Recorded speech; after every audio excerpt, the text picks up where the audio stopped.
क्या तुमने कभी सुना है किसी ऐसे राक्षस के बारे में जो हर दिन एक पूरे इंसान को निगल जाता था? एक ऐसा दानव जिसकी दहाड़ सुनकर पूरा नगर कांप उठता था, जिसकी भूख कभी नहीं मिटती थी और जिसका अंत हुआ सिर्फ एक इंसान के हाथों से। वो इंसान कोई साधारण नहीं, पांडवों में सबसे बलशाली भीम थे। स्वागत है आपका वर्ल्ड अर्ची पे, जहां हम खोलते हैं भारत की उन कथाओं के रहस्य जो हजारों सालों से हमारे दिलों में जिंदा है। बहुत समय पहले की बात है, जब पांडव लक्षागृह की अग्नि से बचकर अपने माता कुंती के साथ गुप्त रूप से एक चक्रा नगर में रहने लगे।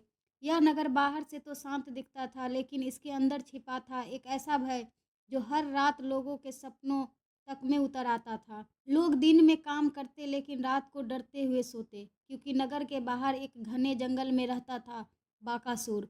बाकासुर वो राक्षस जो हर दिन नगर से एक रथ भर भोजन, 2 बैल और एक मनुष्य खाने की मांग करता था, और जो नहीं देता उसका अंत भयानक होता था। एक दिन जब एक ब्राह्मण परिवार की बारी आई बाकासुर को भोजन देने की, उनका रो रो कर बुरा हाल था। तभी उनकी झोपड़ी में आई कुंती माता। उन्होंने पूछा, हे ब्राह्मण देव, तुम इतने व्याकुल क्यों हो? ब्राह्मण बोले, माता, आज मेरी बारी है बाकासुर को भोजन देने की। मुझे अपने पुत्र को उसके पास भेजना होगा।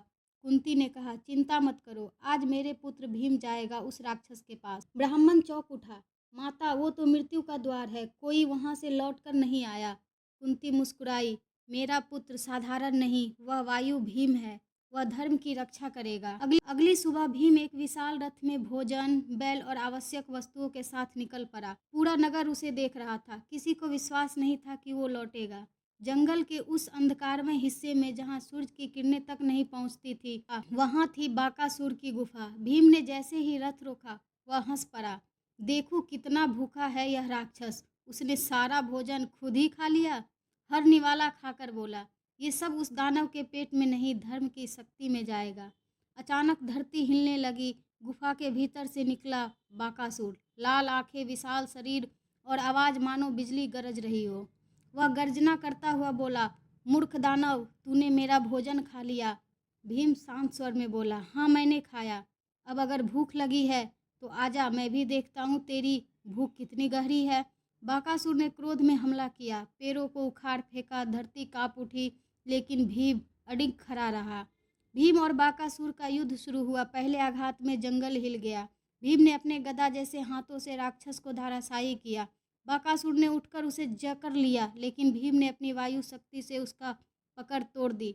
दोनों ही टक्कर से गुफा की दीवारें टूटने लगी। अंत में भीम ने एक प्रचंड गर्जना के साथ बाकासुर को उठाकर जमीन पर पटक दिया। धड़ाम, धरती कांप उठी और बाकासुर का अंत वहीं समाप्त हो गया। अगली सुबह जब नगरवासियों ने देखा, भीम शांत चेहरे के साथ लौट रहा था और बाकासुर का शरीर गुफा के बाहर पड़ा था। लोगों ने उसकी आरती उतारी, फूल बरसाए, नगर फिर से भयमुक्त हो गया। कुंती ने कहा, धर्म की राह पर चलने वाला कभी हारता नहीं। भीम मुस्कुराया, भय उसी को होता है जो अधर्म से जीता है, जो धर्म से जिए वो अमर होता है। बाकासुर की कथा हमें सिखाती है कि बुराई चाहे कितने भी शक्तिशाली क्यों न हो, सत्य और धर्म की शक्ति उसके अंत का कारण बनती है। तो आइए दोस्तों, ऐसा ही और अद्भुत रहस्यमय कहानी जानने के लिए सब्सक्राइब करें वर्ल्ड अर्ची, जहां हर कथा में छिपा है एक इतिहास का जीवंत राय।